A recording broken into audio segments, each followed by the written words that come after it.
سنة اليوم في العراق ينظرون إلى أهل الأنبار. نحن إن لم نحصن أنفسنا ونسور محافظتنا، على ما يحمي محافظتنا غيرنا؟ لماذا من يسمى بعبد الزهرة وغيرهم يدخل في محافظتنا؟ أين مساجدنا التي تغتصب في المحافظات الأخرى؟ هل أعيدت؟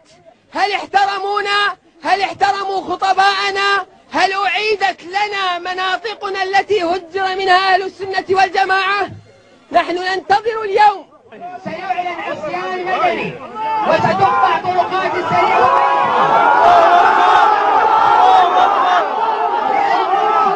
لأننا ما جئنا لنأكل ولا لنشرب، فأعراضنا وديننا أغلى من الأكل والشرب والطعام.